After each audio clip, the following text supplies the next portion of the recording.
कार्तिक मास की कथा। कार्तिक माह में पवित्र नदी या जल से स्नान और कार्तिक मास की कथा का विशेष महत्व माना गया है। इस पूरे माह में कार्तिक स्नान और भगवान की आराधना की जाती है और कार्तिक मास की कथा सुनी जाती है। इससे सांसारिक पापों का नाश होता है और भगवान श्री हरि विष्णु की कृपा प्राप्त होती है। कार्तिक स्नान और कार्तिक मास की कथा की पुराणों में बड़ी महिमा बताई गई है। तो आइए जानते हैं कार्तिक मास की कथा। एक नगर में एक ब्राह्मण और ब्राह्मणी रहते थे। वे रोजाना 7 कोस दूर गंगा यमुना स्नान करने जाते थे। इतनी दूर आने जाने से ब्राह्मणी थक जाती थी।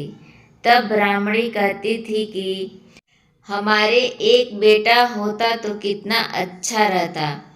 बेटे के बहू आती तो हमें घर वापस जाने पर खाना बना हुआ मिलता और बहू घर का काम भी कर देती। ब्राह्मणी की बात सुनकर ब्राह्मण ने कहा कि तूने बात तो सही कही है। चल मैं तेरे लिए बहू ला ही देता हूँ। ब्राह्मण ने कहा कि एक पोटली में आटा डालकर कुछ मोहरे रख दे। ब्राह्मण के कहे अनुसार ब्राह्मणी ने पोटली बांधकर दे दी। पोटली लेकर ब्राह्मण चला गया। ब्राह्मण अभी कुछ दूर गया ही था कि उसे यमुना के किनारे बहुत ही सुंदर लड़कियां दिखाई दी। वे रेत में घर बनाकर खेल रही थी। उनमें से एक लड़की ने कहा कि मैं अपना घर नहीं बिगाड़ूंगी, मुझे तो रहने के लिए ये घर चाहिए। लड़की की बात सुनकर ब्राह्मण मन ही मन सोचने लगा कि बहू बनाने के लिए यही लड़की सही रहेगी। जब वह लड़की जाने लगी तो ब्राह्मण भी उसके पीछे पीछे उसके घर तक चला गया। वहां जाकर ब्राह्मण ने कहा, बेटी अभी कार्तिक मास चल रहा है, इसलिए मैं किसी के घर खाना नहीं खाता। मैं आटा लेकर आया हूँ। तुम अपनी माँ से पूछो कि क्या वह मेरे लिए आटा छान कर 4 रोटी बना देगी। यदि वह मेरा आटा छान कर रोटी बनाएगी तो ही मैं रोटी खाऊंगा। लड़की ने जाकर अपनी माँ से सारी बात कह दी। माँ ने कहा, ठीक है, जाकर बाबा से कह दे कि वह अपना आटा दे दे, मैं रोटी बना दूंगी। जब वह आटा छानने लगी तो आटे में से मोहरें निकली। वह सोचने लगी कि जिसके आटे में इतनी मोहरें हैं उसके घर में कितनी मोहरें होंगी। जब ब्राह्मण खाना खाने बैठा तो लड़की की माँ ने कहा, बाबा आप अपने लड़के की सगाई करने जा रहे हो। तब ब्राह्मण ने कहा कि मेरा बेटा तो काशी में पढ़ने गया हुआ है, लेकिन यदि तुम कहो तो खांड कटोरे से विवाह करके तेरी बेटी को अपने साथ ले जाऊं। लड़की की माँ ने कहा, ठीक है। बाबा और खांड कटोरे से शादी करके ब्राह्मण के साथ भेज दिया। ब्राह्मण ने घर जाकर कहा, रामू की माँ दरवाजा खोल कर देख, मैं तेरे लिए बहू लेकर आया हूँ। ब्राह्मणी बोली, दुनिया ताने मारती थी, अब आप भी मारने लगे। हमारे तो 7 जन्म तक कोई बेटा बेटी नहीं है, तो बहू कहाँ से आएगी। ब्राह्मण ने कहा कि तू दरवाजा खोल कर तो देख। जब ब्राह्मणी ने दरवाजा खोला तो सामने बहू को खड़ी देखा। उसने बहू का स्वागत किया और आदर सत्कार से अंदर ले गई। अब ब्राह्मण और ब्राह्मणी स्नान करने जाते तो बहू घर का सारा काम करके और खाना बना कर रखती। वह उनके कपड़े धोती और रात को पैर भी दबाती। इस तरह काफी समय बीत गया। ब्राह्मणी ने अपनी बहू से कहा कि बहू कभी भी चूल्हे की आग मत बुझने देना और मटके का पानी खत्म मत होने देना। एक दिन चूल्हे की आग बुझ गई। तब वह भागी भागी अपनी पड़ोसन के पास गई और कहा कि मेरे चूल्हे की आग बुझ गई है, मुझे थोड़ी आग चाहिए। मेरे सास ससुर सुबह 4 बजे से गए हुए हैं, वह थके हारे आएंगे, इसलिए मुझे उनके लिए खाना बनाना है। तब पड़ोसन ने कहा कि तू तो बावली है, तुझे यह दोनों मिलकर पागल बना रहे हैं, इनके कोई बेटा नहीं है। बहू ने कहा, नहीं ऐसा मत बोलो, इनका बेटा तो बनारस काशी में पढ़ने गया हुआ है। तब पड़ोसन ने कहा कि यह तुझे झूठ बोल कर लाए हैं, इनके कोई बेटा नहीं है। अब बहू पड़ोसन की बातों में आ गई और कहने लगी कि अब आप ही बताओ मैं क्या करूं। पड़ोसन ने कहा कि करना क्या है, जब तुम्हारे सास ससुर आए तो जली फूकी रोटियां बना कर देना और बिना नमक की दाल बना कर देना, खीर की कड़छी दाल में और दाल की कड़छी खीर में डाल देना।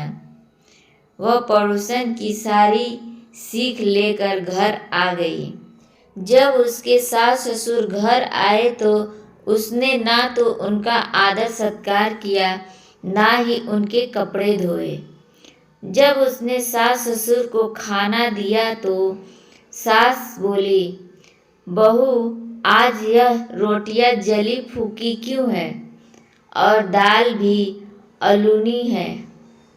तब बहू ने पलट कर जवाब दिया कि एक दिन ऐसा खाना खा लोगे तो कुछ बिगड़ नहीं जाएगा तुम्हारा। सास ससुर को खरी खोटी सुनाकर वह फिर से पड़ोसन के पास गई और बोला कि अब आगे क्या करना है। पड़ोसन ने कहा कि अब तुम सातों कोठों की चाबी मांग लेना। अगले दिन जब भी स्नान करने के लिए जाने लगे तो बहू अड़ गई कि मुझे तो सातों कोठों की चाबी चाहिए। तब ससुर ने कहा कि इसे चाबी दे दो, आज नहीं तो कल इसे ही देनी है। तब सास ने बहू को चाबी दे दी। सास ससुर के जाने के बाद जब बहू ने दरवाजा खोले तो देखा कि किसी में अन्न भरा है, किसी में धन भरा है और किसी कोठे में बर्तन पड़े हैं। जब उसने सबसे ऊपर का 7वां कोठा खोला तो देखा कि शिव जी, पार्वती माता, गणेश जी, लक्ष्मी माता जी, पीपल पथवारी, कार्तिक के ठाकुर, राई दामोदर, तुलसा जी का बिड़वा, गंगा यमुना व 33 कोठी देवी देवता विराजमान हैं।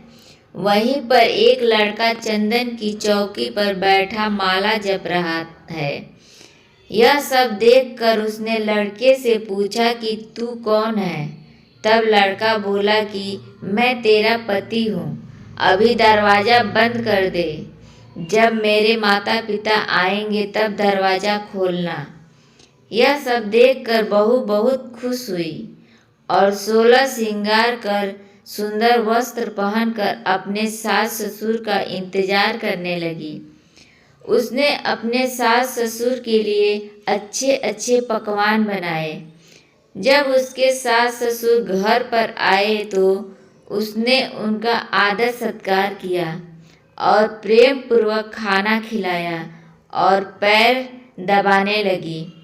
पैर दबाते दबाते बहू ने कहा कि माँ, आप इतनी दूर गंगा यमुना स्नान करने के लिए जाती हो तो आप थक जाती हो, इसलिए आप घर पर ही स्नान क्यों नहीं करती हो। यह सुन सास कहने लगी कि बेटी, गंगा यमुना घर पर तो नहीं बहती है। तब उसने कहा, हाँ माँ जी, बहती है, चलो मैं आपको दिखाती हूँ।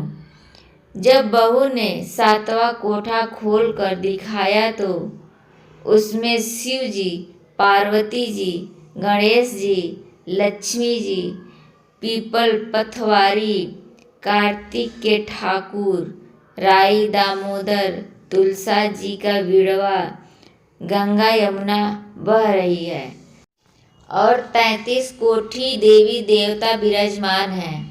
वही चौकी पर बैठा एक लड़का माला जप रहा है। माँ ने कहा कि बेटा तू कौन है? लड़का बोला, माँ मैं तेरा बेटा हूँ। तब ब्राह्मणी ने पूछा कि तू कहाँ से आया है?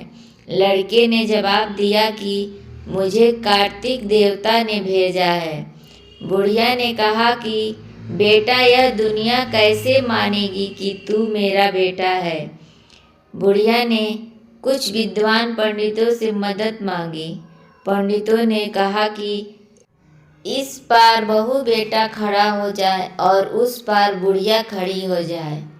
बुढ़िया ने चमड़े की अंगियां पहनी हो और छाती में से दूध की धार निकलकर बेटे की दाढ़ी मूछ भीगे और पवन पानी से गढ़ जोड़ा बंधे, तब माने कि यह बुढ़िया का ही बेटा है।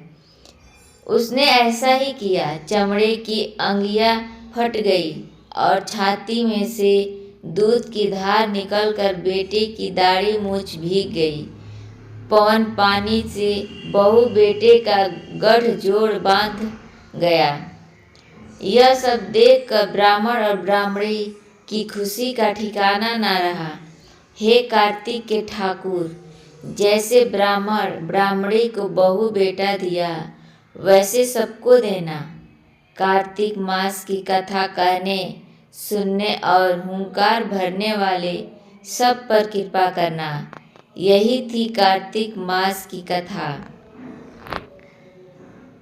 हम आशा करते हैं कि आपको कार्तिक मास की कथा पसंद आई होगी। धन्यवाद।